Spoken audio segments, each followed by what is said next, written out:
우리에게 주시는 하나님의 말씀은 요한복음 14장 25절부터 31절의 말씀입니다. 신약성경 173쪽 정도 있습니다. 요한복음 14장 25절부터 31절의 말씀입니다. 우리 함께 교독하도록 하겠습니다. 내가 아직 너희와 함께 있어서 이 말을 너희에게 하였거니와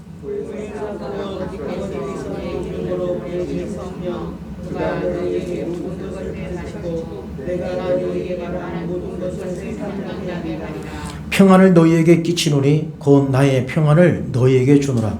내가 너희에게 주는 것은 세상에 주는 것과 같이 아니하니라. 너희는 마음에 근심하지도 말고 두려워하지도 말라. 내가 갔다가 너희에게로 온다 하는 말을 너희가 들었나니 나를 사랑하였더라면 내가 아버지와 함께 거하였으리라. 아버지는 나보다 크시니라. 이제 일이 일어나기 전에 너희에게 말한 것은 일이 일어날 때에 너희로 믿게 하려 함이라. 이후에는 내가 너희와 말을 많이 하지 아니하리라. 이 세상에 이들이 오겠습니다. 그러나 우리는 내게 관계할 것이 없으니 함께 있습니다. 오직 내가 아버지를 사랑하는 것과 아버지께서 명하신 대로 행하는 것을 세상이 알게 하려 함이로라. 일어나라 여기서 떠나자 하시니라. 아멘. 할렐루야. 우리 함께 인사하실까요? 사랑합니다. 한 번 더 인사합니다. 힘내세요. 예, 오늘 이 시간은 평안의 노래를 부르자라는 제목으로 함께 은혜를 나누고자 합니다. 여러분, 우리 모두가 추구하는 것은 뭐냐면 행복입니다. 모든 사람들이 추구하는 것은 행복이에요. 그래서 행복의 조건들을 많은 사람들이 이야기합니다만, 이제 우리가 다음 주에는 또 행복에 대한 말씀을 또 함께 나누겠습니다만, 오늘은 평안, 우리가 평행감을 이야기할 때 제일 처음에 뭐죠? 평안입니다. 두 번째는 뭐죠? 행복. 감은 뭐죠? 감사예요. 감사. 우리 교회가 올 한 해 회복하고자 하는 것은 감사를 주심으로 평안과 행복과 감사 이 세 가지를 함께 한꺼번에 우리가 회복하자, 그런 우리 말씀을 지난주에 잠깐 나누었습니다. 이제 오늘은 그 첫 시간으로 평안에 대한 말씀을 함께 나누고자 합니다. 많은 사람들은 행복을 추구합니다.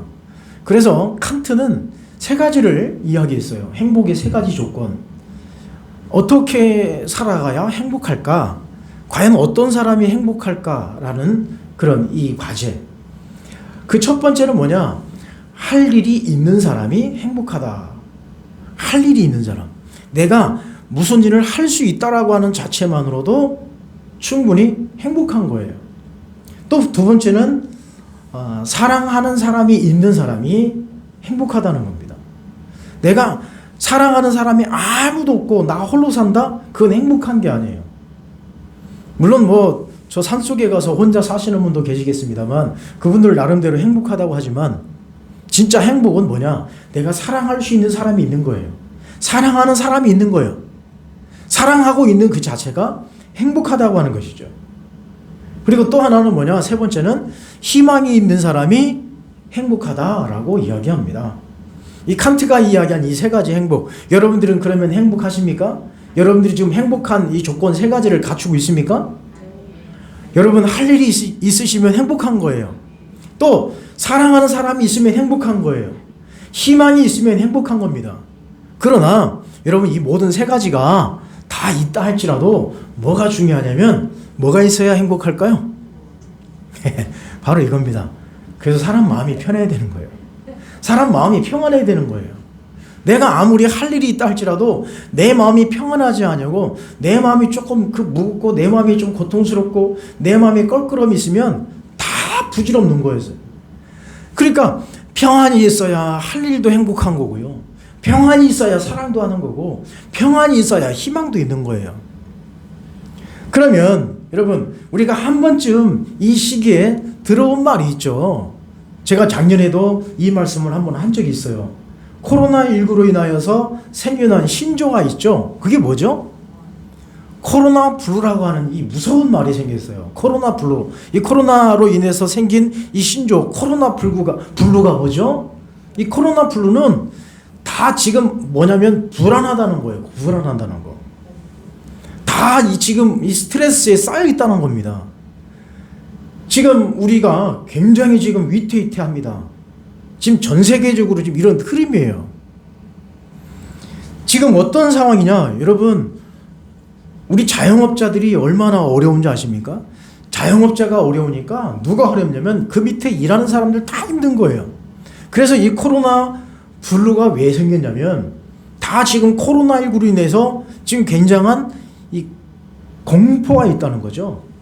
며칠 전에도 대전에 어떤 목사님이 코로나19에 걸린 이틀 만에 돌아가셨어요. 50대 젊은 목사님이십니다. 그러니까 우리가 이 코로나19를 그냥 우리 감기 정도로 보시면 안 되는 거예요. 굉장히 위험스러운 바이러스란 말입니다. 이 코로나 블루로 인해서 사람들은 왜 이렇게 지금 이렇게 이 마음들이 불안해할까? 그것은 이 코로나 블루라고 하는 이 단어가 나올 수밖에 없는 것은 뭐냐면 지금 굉장히 어려운 상황 속에 많은 사람들이 어떻게 합니까? 문을 닫고 있어요. 폐업하고 있단 말입니다. 저도 이렇게 지나가다 보면 다 문 닫은 곳이 굉장히 많아요. 뭐 폐업, 뭐 임대 이런 문구들이 굉장히 많이 있습니다. 이제 가게 문을 닫다 보니까 또 무엇이 생기는 거죠? 이것으로 인하여서 거기에 일하는 사람들이 뭐가 생기는 거예요? 실업이 생기는 겁니다. 실업이 생기다 보니까 이제 사람들이 버티다 이 빈곤이 찾아오는 거예요. 이 빈곤이 굉장히 세게 오는 겁니다. 어떤 항공회사의 스튜어스로서 일했던 자매가 이런 고백을 했어요. 지금까지 벌어놓은 거 지금 다 썼다는 얘기예요. 지금까지 적금 부어놓은 거 수개월 동안 다 탕진하고 지금은 이제 대출 받고 빚내서 생활하고 있다는 겁니다. 이 빈곤이 밀려오는 거예요.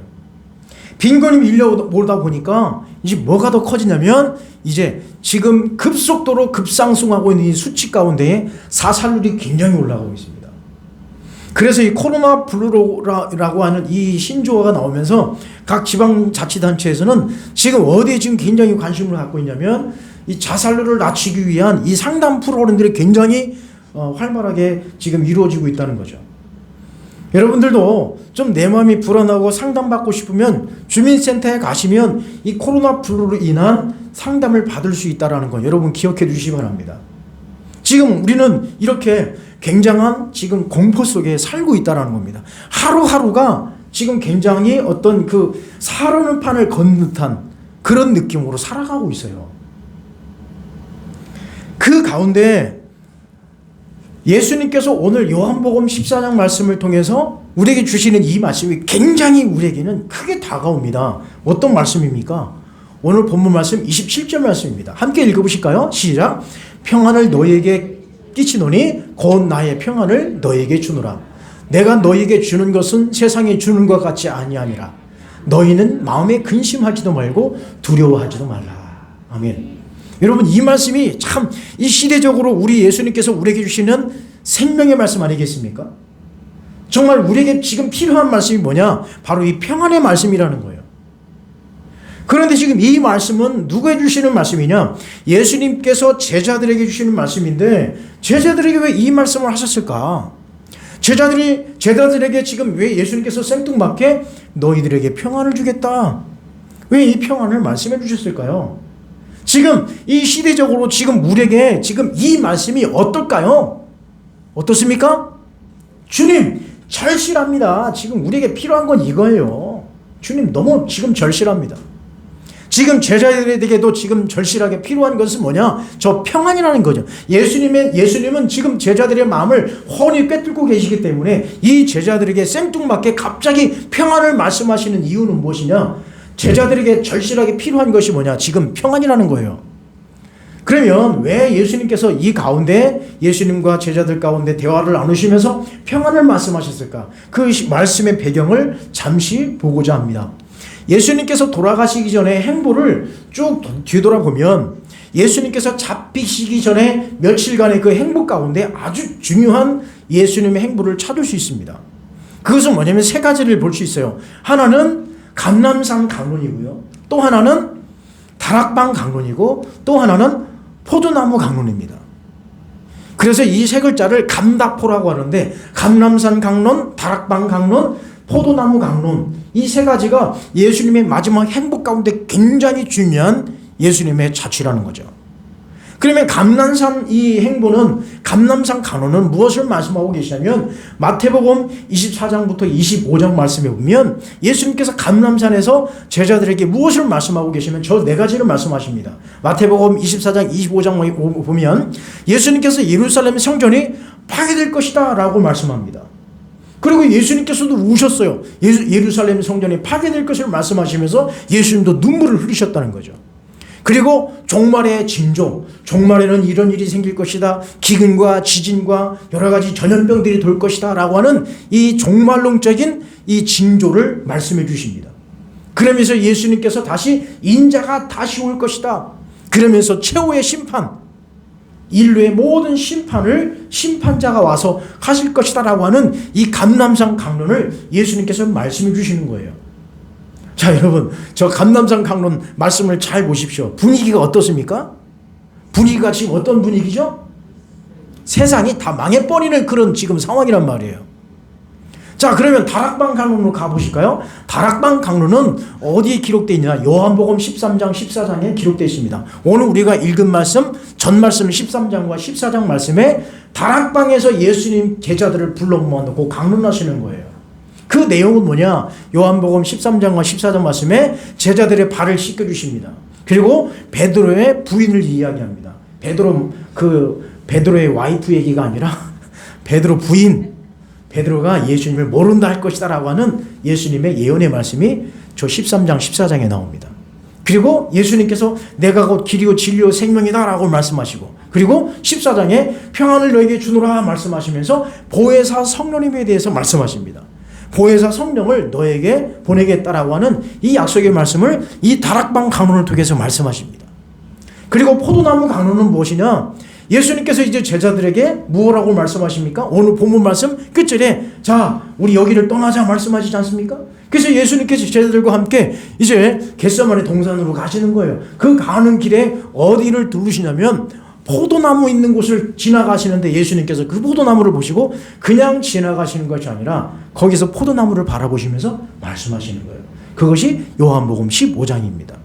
요한복음 15장에 포도나무를 비유로 말씀하십니다. 나는 포도나무다, 그리고 너희는 가지다, 그렇게 말씀하시는 거예요. 그리고 내 안에 거하라 말씀하시고, 그리고 새 계명을 너에게 주노니 서로 사랑하라 라고 말씀하십니다. 그리고 마지막 말씀에 세상을 바라보며 살아가는 너희들아, 세상에서 핍박을 얻을 것이다. 세상 핍박을 말씀해 주시면서 이 예수님의 마지막 행복 기록이 맞춰지는 거예요. 그래서 여러분, 이것을 잘 기억하시기 바랍니다. 뭐요? 감다포. 예수님의 마지막 행복 뭐라고요? 다시 한번 예수님의 마지막 행복 세 가지 시작. 감다포. 감다포가 뭐라고요? 감람산 강론, 다락방 강론, 포도나무 강론. 이것이 예수님의 마지막 행복 세 가지 중요한 사건이라는 말입니다. 그러면 예수님께서 왜 이 감다포 말씀을 하시면서 특히 다락방 강론을 하시면서 오늘 본문 말씀에 왜 평안을 말씀하셨을까? 이 시점에 왜 평안을 말씀하셨을까? 이게 중요한 거예요. 예수님께서 말씀하시는 그 모든 말씀들을 하나씩 정리해보면 바로 이거라는 말이죠. 자, 요한복음 13장 36절, 우리 13장으로 되돌아가면 거기에 이런 말씀을 하십니다. 함께 읽어보실까요? 시작. 시몬 베드로가 이르되 주여 어디로 가시나이까? 예수께서 대답하시되 내가 가는 곳에 내가 지금은 따라올 수 없으나 후에는 따라오리라. 아니, 예수님께서 지금 계속 말씀하시는 것은 뭐냐면 내가 떠날 것이다, 내가 떠날 것이다 라고 하는 말씀을 계속 하시는 거예요. 자, 요한복음 13장 36절 말씀에 의하면 예수님께서 어떻게 하신다는 거예요? 떠나신다는 거예요. 자, 그러면 예수님께서 이때만 말씀하셨는가? 아닙니다. 결코 그렇지 않아요. 공간복음서에 보면 마태복음이나 누가복음에 보면 예수님께서 돌아가실 것이다, 내가 죽을 것이다 라고 하는 말씀을 3번씩 말씀하세요. 제자들에게 제자들아 나 죽을 거야. 여러분, 이 말씀을 하시는 예수님 마음이 어땠을까요? 예수님의 마음은요, 이 말씀을 하실 때 오히려 제자들보다도 더 더 마음이 찢어지는 마음이 있었을 거예요. 그런데 그 제자들은 어떤 상황입니까? 제자들은 도무지 그 예수님의 말씀을 알아듣지 못하시는 거예요. 전혀 못 알아듣는 겁니다. 자, 요한복음 말씀에도 요한복음 13장 36절에 말씀하고 계시는데, 저 요한복음 13장 36절에만 이 말씀을 하신 것이 아니라, 자, 여기도 기록되어 있습니다. 요한복음 7장 33절 34절 함께 읽어보실까요? 시작. 내가 너희와 함께 조금 있다가 나를 보내신 이에게로 돌아가겠노라. 너희가 나를 찾아도 만나지 못할 터이요 나 있는 곳에 오지도 못하리라. 여러분, 요한복음 7장 33절 34절 말씀과 또 요한복음 13장 36절 말씀과 말씀이 어떻습니까? 비슷한 거예요. 그런데 베드로가 뭐라고 그러는 거예요? 예수님이 나 너희들 떠날 거야 라고 그러니까 베드로가 뭐라고 그러는 거예요? 주님, 어디로 가십니까? 제 베드로가 뭐라고 하는 거예요? 아, 예수님, 우리도 따라가면 안 되겠습니까? 예수님이 가시는 곳에 우리도 따라가면 안 되겠습니까? 그래서 예수님이 뭐라고 말씀하신 거예요? 따라올 수 없어. 지금은 따라올 수 없어. 그러나 후에는 어떻게 하신다는 거예요? 후에는 온다 이거예요. 자, 이 중요한 말씀이에요. 요한복음 13장과 요한복음 7장에 나와 있는 이 말씀은 뭐냐? 곧 예수님께서 어떠신다는 거예요? 떠난다는 말씀입니다. 떠난다는 거. 자, 예수님이 떠난다니 제자들 마음은 어떨까요? 여기서 중요한 이 말씀이 나오는 거예요. 제자들을 떠난다니 제자들의 마음은 두 가지 마음입니다. 하나는 근심이 밀려왔고요. 또 하나는요, 두려움이 밀려왔어요. 예수님을 지금까지 3년 동안 따라다녔습니다. 예수님을 따라다니는 동안에 이 제자들은 어마어마한 사건들을 경험했어요. 오병이어 사건을 경험했습니다. 질병이어 사건도 경험했습니다. 수많은 병자들을 고쳤습니다. 특히 베드로는 물 위까지도 걸어본 그런 놀라운 경험을 한 사람이었습니다. 막 여기저기 막 사람들이 몰려들기 시작하는 거예요. 예수님이 가는 곳곳마다 예수님이 하시는 말씀이 너무너무 핵심을 찌르는, 마치 세계를 변화시킨, 지금 이스라엘 땅을 완전히 뒤바꿔 놓을 수 있는 사람이 누구였느냐? 바로 예수님이었다는 거죠. 그런데 예수님의 그 모든 말씀을 가만히 들어보니까 나 떠날 거야 라고 말씀하니 제자들은 두려운 거예요. 아니, 예수님이 떠난대. 예수님이 떠난대. 우리 예수님 곁을 떠난대. 그러니까 베드로는 아이고 주님, 우리는 계속 예수님 따라가겠습니다. 안 돼, 오지마, 못 와. 이 제자들은 덜덜덜 떠는 거예요. 그 가운데 바로 예수님은 이 제자들에게 무엇을 말씀하시는 겁니까? 지금 근심 속에 있고 두려워하고 있는 이 제자들에게 오늘 본문 말씀 14장 말씀에 뭐라고 말씀하시는 거예요? 평안을 너에게 끼치노라. 이 평안은 세상에 주는 평안이 아니라 내가 너에게 주는 평안은 세상에 주는 평안이 아니야. 그러니 근심하지도 말고 또 뭐 하지도 말라고요? 두려워하지도 말라는 거예요. 지금 제자들의 이 계산은 지금 굉장히 막 빨리빨리 막 돌아가는 거예요. 예수님이 떠나신다?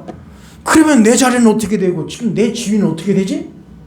예수님께서 예루살렘에 들어가시면 우리가 한 자리씩 해야 되는데 거기 있는 정권들 다 뒤집어 엎어서 새로운 세상을 만들어야 되는데 이거 어떻게 하지? 라고 하는 이 계산기가 막 두들기는 거예요. 지금 머릿속에서. 또 제자들 마음이 막 여러 가지로 심란한 거예요. 근심도 있고 두려운 거예요. 아, 예수님이 계시면 이 개혁을 일으킬 수 있겠는데 예수님 안 계시면 이 개혁을 우리가 어떻게 이루란 말이지? 이거는 근심 걱정이 막 밀려오는 거예요. 그 가운데 예수님께서 말씀하신 것은 바로 이 말씀이에요. 야, 근심하지 마. 두려워하지 마. 왜 두려워하지 말라는 거예요? 보혜사 성령을 너에게 보내줄게. 내가 없지만, 내가 너희들 곁에 없지만 보혜사 성령님을 너에게 보내주셔서 너희들이 가르칠 것을 생각나게 하시리라. 할렐루야. 바로 이 말씀인 거예요. 자, 그러면 왜 이 시점에서 평안을 말씀하셨을까? 바로 근심에 쌓인 제자들의 대화를 한번 뒤돌아볼까요? 자, 13장 14절 말씀을 되돌아보면 제자들의 이 대화가 굉장히 지금 두려움에 쌓여있는 그 말씀인 것을 우리는 볼 수 있어요. 특히 베드로의 이 대화를 볼까요? 베드로와의 대화를 한번 보십시오. 베드로가 예수님께 묻습니다. 예수님 어디로 가십니까?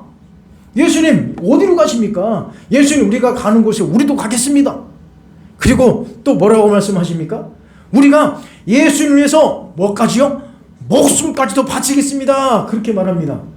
그런데 되돌아온 대답은 뭐예요? 예수님께서 야 네가 나를 3번 나 부인할 거야. 지금 어떻게 보면 자 여러분 베드로의 심리를 잘 보십시오. 베드로는 어떤 사람이라고 했습니까? 성격이 급한 사람이고요. 앞서가기를 좋아하는 사람이었어요. 지금 어떻게 보면 여러분 이 심리학으로 이 베드로를 대접해보면 베드로의 마음은 어떠냐면 그 누구보다도 더 초조하고 더 불안한 사람이 누구냐? 베드로입니다. 강한 사람들 또 이렇게 강성인 사람들 보면 어떤 모습으로 나타나냐면 강하게 나타나는 경우가 많아요. 지금 베드로는 어떤 상황이냐? 더 그 누구보다도 더 두렵고 초조했을 거예요. 왜요? 제자들 가운데 순제자가 누구예요? 베드로이기 때문에. 그러니까 베드로가 갑자기 예수님 어디로 가십니까? 예수님이 가시는 곳에 우리도 가겠습니다. 우리 목숨까지도 바치겠습니다. 무슨 목숨을 바쳐요? 내가 나를 3번 부인하리라. 되돌아온 대답은 뭐냐? 너 오히려 네가 나 3번 부인할 거야. 그거 아니겠어요? 지금 그 누구보다도 더 불안하고 초조한 사람은 베드로예요. 자, 그 다음에 또 이어지는 제자의 대화는 누구냐면요. 잘 보십시오. 도마예요. 의심 많은 도마가 뭐라고 예수님께 묻냐면 예수님 우리 예수님 가시는 길 우리가 다 지금 같이 걸어왔는데 우리가 그 길 예수님의 가는 길 우리가 어찌합니까? 예수님의 가는 길 우리가 어찌 알겠습니까? 예수님 따라오지 말라고 하셨는데 우리가 그 길을 어떻게 알고 우리가 따라갈 수 있겠습니까? 예수님 그 길이 어떤 길입니까? 라고 묻자 예수님이 말씀하시는 말씀이 뭐라고 말씀하십니까? 내가 곧 길이요 진리요 생명이다 라고 말씀하십니다. 그리고 또 하나 뭐라고 말씀하시는 거예요? 야 내가 하나님이야. 내가 하나님이야. 여러분 도마하면 어떤 사람이죠? 도마하면 어떤 사람이에요? 의심 많은 도마 아니겠습니까? 그러니까 이 도마도 어떻게 보면 의심이 많은 사람이라 도마 마음속에도 뭐가 있었을까요? 불안하고 초조한 거예요. 불안하고 초조한 거예요. 자, 또 한 사람이 또 있어요. 누굽니까? 빌립과의 대화를 보실까요? 빌립도 예수님과 대화하는데 빌립도 이상한 말을 하는 거예요. 아버지를 보여주세요. 참 이 생뚱맞은 사람 아니겠습니까? 예수님이 어디로 간다고 했습니까? 내가 아버지께로 간다 그랬어요. 그러니까 빌립이 그러면 아버지를 보여주십시오. 아니 이런 생뚱맞은 이 질문이 어디 있습니까? 여러분 보여달라고 하는 것은 뭐예요? 그 마음이 지금 어떻다는 거예요? 불안하다는 거예요. 불안하고 초조하다는 거예요. 그러니까 예수님의 대답이 뭐라고 되더랍니까? 너는 나를 알지 못하느냐? 필립 너 나 얼마나 따라다녔어? 내가 지금까지 보여준 게 뭐냐? 그러면서 하시는 말씀이 뭐예요? 내가 하나님이다.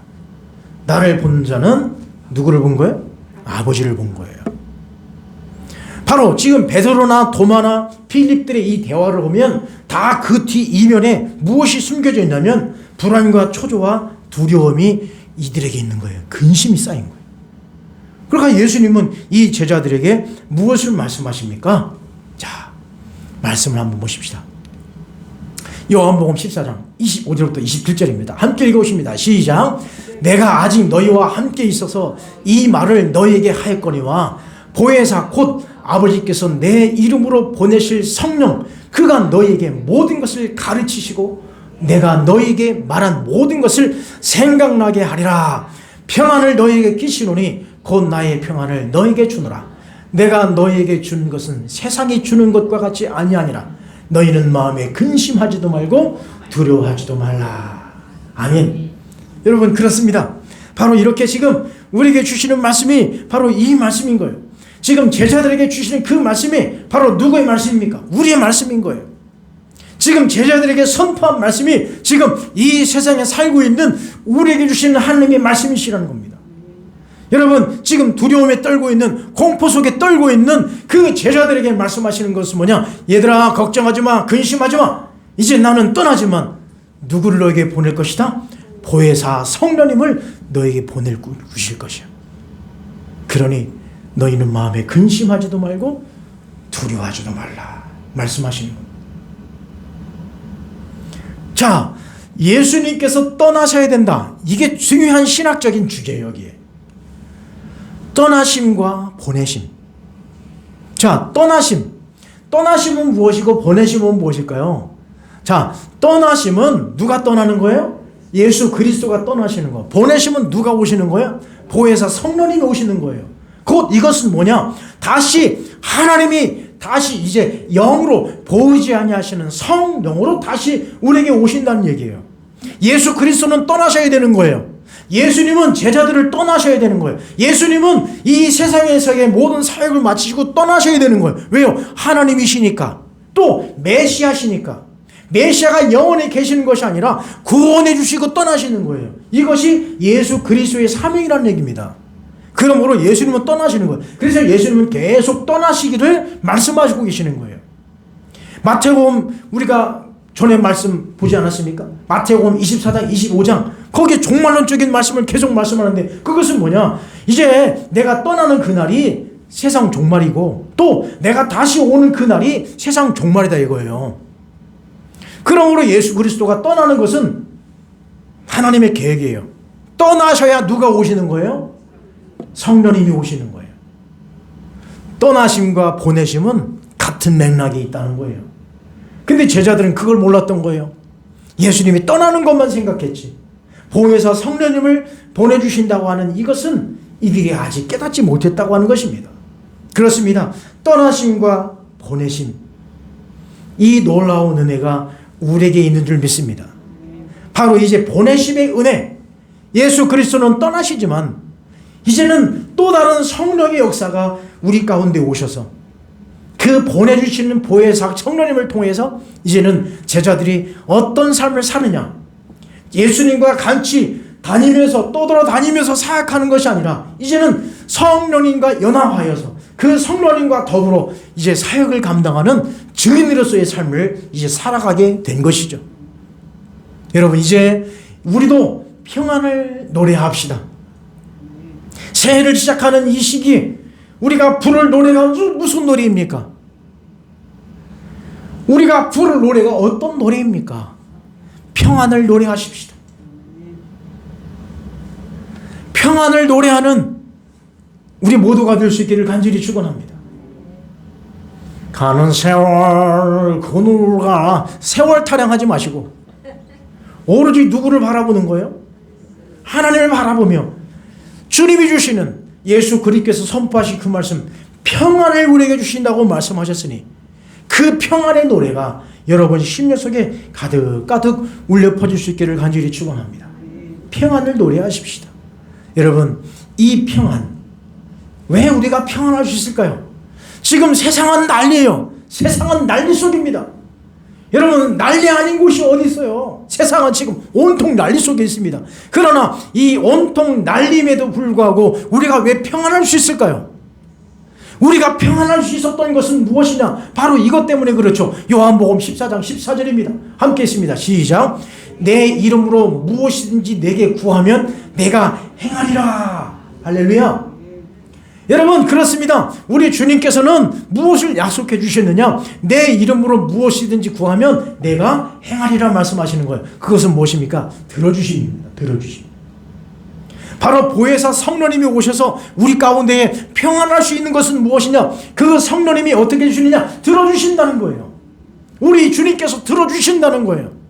행해 주신다는 겁니다. 우리가 기도하고 구하는 것 그냥 그대로 두시는 것이 아니라 그것을 행해 주신다고 하는 겁니다. 그것을 분명히 행해 주신다고 하는 약속의 말씀을 주셨습니다. 여러분, 우리 주님께서 여러분의 기도를 들으십니다. 여러분의 신음소리까지 들으십니다. 여러분의 아픔도 들으십니다. 여러분의 고통도 아십니다. 여러분의 근심 걱정도 다 아십니다. 여러분의 두려운 마음도 다 아십니다. 지금 온통 세상의 난리 속에서도 우리가 주님을 붙들어야 되는 이유는 보혜사 성령님과 더불어 살아야 되는 이유는 주님께서 행하시기 때문에 그렇습니다. 주님께서 들어주시기 때문에 그렇습니다. 바로 이 보혜사 성령님 들어주십니다. 그리고 우리가 평안할 수 있는 것은, 평안의 노래를 부를 수 있는 이유는 무엇입니까? 그것은 28절 말씀입니다. 함께 읽어보십니다. 시작. 내가 갔다가 너에게로 온다 하는 말을 너희가 들었나니.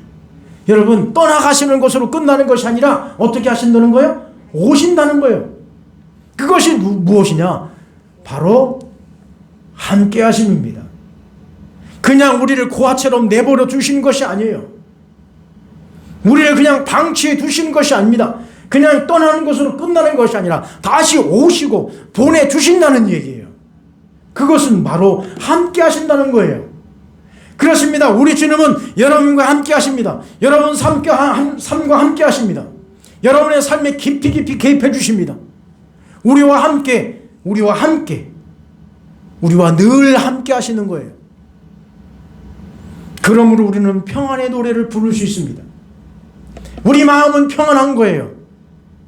우리 마음은 오히려 더 평안한 거예요. 왜요? 함께 하시기 때문에.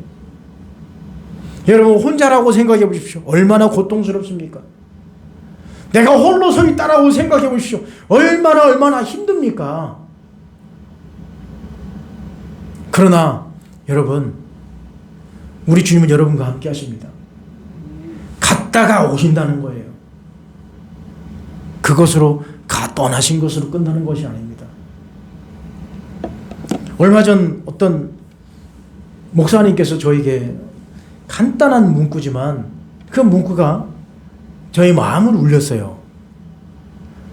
그 목사님이 지금 은퇴하신 원로 목사님이신데 참 어르신이에요. 그분은 우리 대한민국에서 아주 유명하신 그런 목사님이신데요. 그 목사님께서 저에게 그런 말씀을 하셨어요. 힘들고 어려운 시기에 코로나19 때문에 목회 힘겹지, 이 목사 힘겹지, 그러는. 아니 그 카톡 문자 그게 별거 아닌데요. 그 간단한 그 문구가요, 제 마음을 울렸어요. 그 문구를 보는데 그냥 눈물이 피 도는 거예요. 이 목사 코로나 때문에 목회 힘겹지라는 걸. 참 마음을 울렸어요. 여러분, 저는 항상 이 자리에서 여러분을 위로하고 여러분들에게 힘을 실어드리고 여러분들에게 항상 평안을 이야기하고, 저는 아무렇지도 않은 것처럼 항상 그렇게 했어요. 그러나 여러분, 제 마음 한구석은 항상 어떤 마음이냐면, 이 코로나 때문에 지금 목회가 제대로, 우리 목회 프로그램이 제대로 돌아가는 게 없지 않습니까? 그럼에도 불구하고 지금 우리 교회는 몸부림치고 있는 거예요. 여러분, 그나마 우리 교회는 잘하고 있는 겁니다. 아멘? 여러분, 우리 성도 여러분 힘내십시오. 여러분 잘하고 계십니다. 항상 여러분들을 위로하고 항상 여러분에게만 힘을 실어드리는 그러한 위치에 있는 저에게 그 목사님의 정말 어르신 같은 그 목사님이 이 목사 힘겹지라고 하는 이 말씀이요, 굉장히 제 마음을 울렸습니다. 한참 그거 보고 눈물 흘렸어요, 제가. 그 마음에, 제 마음에 그 목사님의 말씀 한마디가 오히려 평안이 됐어요. 아, 그렇지. 그래서 우리 함께 하시는 우리 여러 목사님들하고 저는 그런 얘기를 해요. 우리가 지금 무엇을 하려고 발버둥 치면 안 된다. 자꾸 뭘 하려고 발버둥 치면 자꾸 늪에 빠지는 거예요. 오히려 지금 이 시점에는 평안을 구하고 하나님께서 주신 그 은혜를 구하는 거예요. 평안을 구하는 겁니다. 여러분, 지금 우리가 아무것도 안 하고 있는 것 같아도 주님이 우리와 어떻게 하신다는 거예요? 함께 하신다는 거예요. 그 주님이 여러분 심령 속에 파고들으셔서 지금도 여러분에게 평안을 주신다는 거예요. 야, 걱정하지 마, 제발. 걱정하지 말라는 거예요. 자꾸 왜 초조하고 불안해하냐는 거죠. 여러분, 우리 이 시기에 함께 하시는 그 주님의 은혜를 경험할 수 있기를 바랍니다. 함께 하시는 그 주님의 은혜가 여러분 심령 속에 파고들어서 오히려 불안에 떨고 공포 속에 떨고 있는 것이 아니라 오히려 평안 가운데 거할 수 있기를 간절히 축원합니다. 그 다음에 또 하나 우리가 평안의 노래를 부를 수 있는 이유는 무엇일까요? 로마서 8장 26절입니다. 함께 읽습니다. 시작. 오직 성령이 말할 수 없는 탄식으로 우리를 위하여 친히 간구하시느니라. 아멘.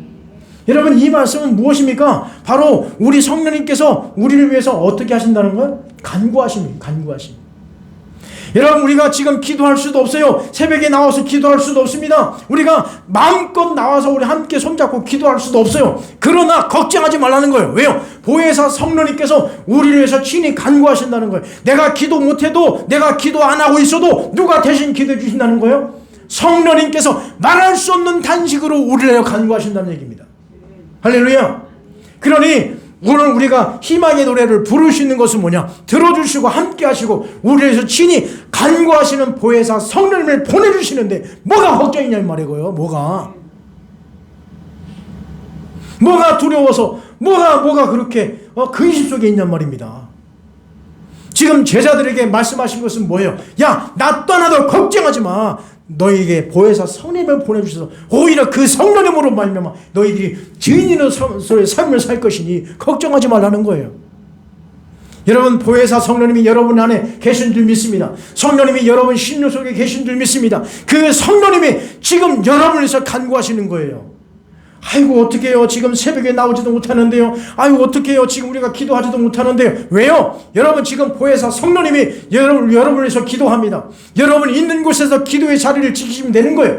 여러분이 있는 그 곳에서 기도의 제단을 쌓으시면 되는 거예요. 할렐루야. 그러므로 우리는 평안의 노래를 부를 수 있는 것입니다. 여러분이 예수님 한번 생각해 보십시다. 예수님께서 풍랑 가운데 거할 때 예수님은 그 배에서 어떻게 하셨죠? 그 풍랑 가운데 예수님은 어떻게 하셨습니까? 제자들은 지금 난리가 났어요. 그 풍랑 속에서 중내산이 하면서 막 난리가 났어요. 그런데 예수님은 어떻게 하셨습니까? 그 가운데서도 주무시고 계셨단 말입니다. 그러면 예수님이 하도 피곤하셔서 주무셨을까요? 예수님은 그냥 아무 생각이 없으시고 그냥 제자들이 알아서 하겠지 그 마음으로 주무셨을까요? 그게 아니라 그 파도를, 그 풍랑을 잠잠케 할 수 있는 권한이, 그 힘이 누구에게 있었느냐? 예수님에게 있었기 때문에. 우주 만물을 다스리는 그 권능이 누구에게 있었기 때문에요? 예수님께 있었기 때문에 예수님은 그 풍랑이 아무렇지도 않았었던 것입니다. 그것처럼 우리가 평안의 노래를 부를 수 있는 이유는 무엇입니까?